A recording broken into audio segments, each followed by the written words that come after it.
नमस्कार। आज हम एक बड़ी दिलचस्प विषय पर बात कर रहे हैं। एक स्रोत मिला है, शीर्षक है हास्य व्यंग्य के चुनावी बोल।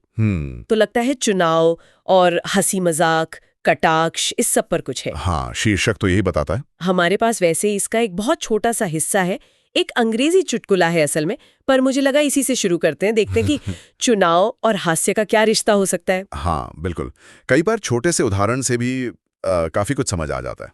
देखते हैं। हाँ, तो चुटकुला ये है, Why did the Indian politician bring a pen to the election? Because he heard he'd draw a lot of support. अच्छा। मतलब एक भारतीय राजनेता चुनाव में पेन क्यों लाया?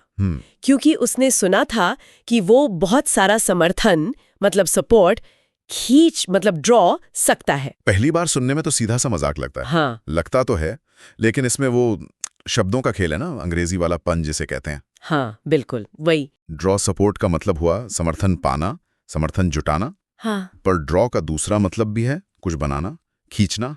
अच्छा, तो ये दोहरा मतलब। हाँ, यही। इसी दोहरे अर्थ पर ये चुटकुला खेल रहा है।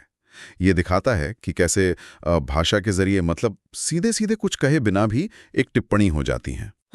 शायद नेताओं के वो समर्थन जुटाने के जो तरीके होते हैं, उन पर एक हल्का सा, आप कह सकते हैं, कटाक्ष। तो ये सिर्फ हंसी मजाक नहीं हुआ फिर, मतलब इस तरह के पन का, शब्द खेल का क्या महत्व है चुनावी माहौल में?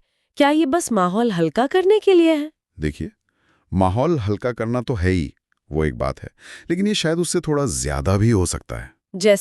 जैसे इस तरह का हास्य ना याद रह जाता है। हाँ, सीधी सीधी आलोचना कई बार लोग सुनते हैं, भूल जाते हैं। हाँ, ये तो है। एक ऐसा चतुराई वाला कटाक्ष वो दिमाग में कहीं बैठ जाता है। और देखिए, स्रोत का शीर्षक क्या है? हास्य व्यंग्य के चुनावी बोल। व्यंग्य शब्द भी है उसमें। बिल्कुल। तो ये सिर्फ शब्द खेल या हल्के फुल्के मजाक तक ही सीमित नहीं है शायद। व्यंग का मतलब है कि इसमें थोड़ा तीखापन भी हो सकता है, आलोचना भी। अच्छा। तो मतलब हास्य एक तरह का हथियार भी हो सकता है, बिल्कुल। अपनी बात कहने का एक अलग तरीका जो शायद ज्यादा असरदार हो। हाँ, निश्चित रूप से। सोचिए ना, जैसे चुनावी रैलियों में नेता एक दूसरे की नकल उतारते हैं। हाँ, हाँ, होता है। या उनके भाषणों के कुछ हिस्सों को मजाकिया तरीके से पेश किया जाता है। कार्टून्स बनते हैं। हाँ, कार्टून्स तो बहुत बनते हैं। ये सब उसी दायरे में आता है, हास्य व्यंग्य के चुनावी बोल। ये सिर्फ हंसाने के लिए नहीं होता हमेशा। कई बार ये सत्ता पर सवाल उठाता है, या किसी पाखंड को दिखाता है, या जो आम जनता सोच रही है उसे आवाज देता है। एक तरह से कह सकते हैं कि ये लोकतंत्र का एक सेफ्टी वॉल्व जैसा है। हंसी हंसी में गंभीर बातें कही दी जाती हैं। ये तो काफी दिलचस्प बात कही आपने। तो ये जो अंग्रेजीपन हमने देखा, वो इस बड़ी तस्वीर का एक छोटा सा, बहुत छोटा सा हिस्सा है। बिल्कुल। जिससे स्रोत कह रहा है हास्य व्यंग्य के चुनावी बोल।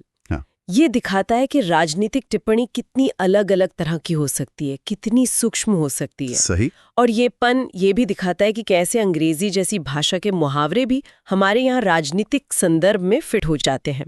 शायद शहरी वोटर या पढ़े लिखे लोगों को ज्यादा अपील करते हों। हाँ, हो सकता है। पर सोचिए, हमारी अपनी भाषाओं में, बोलियों में ऐसे कितने उदाहरण होंगे जिनका अपना एक सांस्कृतिक संदर्भ होगा, जो जमीनी स्तर पर ज्यादा गूंजते होंगे। सही बात है। वो स्रोत का शीर्षक हमें उस बड़े दायरे की कल्पना करने पर मजबूर करता है। सही। तो इस एक छोटे से उदाहरण से ये साफ हो गया कि चुनावी हास्य सिर्फ ऊपरी तौर पर मनोरंजन नहीं है, ये भाषा, राजनीति, समाज, इन सब का एक मिला-जुला रूप हो सकता है। हाँ। और ये सोचने पर भी मजबूर करता है कि चुनावी गहमा-गहमी के बीच ये जो हल्के फुल्के से लगते हैं चुनावी बोल, उनमें कितने गहरे मतलब छुपे हो सकते हैं। बिल्कुल। और ये सवाल भी उठता है कि ये हास्य कितना असरदार है, इसकी सीमाएं क्या हैं?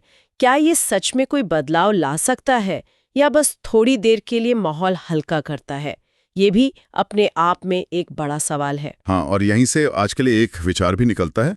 जिस तरह से आजकल राजनीतिक बातचीत बदल रही है, सोशल मीडिया का जमाना है। तो क्या चुनावी हास्य व्यंग्य का रूप और उसका असर भी बदल रहा है? क्या मीम्स और वायरल वीडियोस ने वो पारंपरिक कटाक्ष की जगह ले ली है? इस पर सोचा जा सकता है। जरूर, ये सोचने वाली बात है।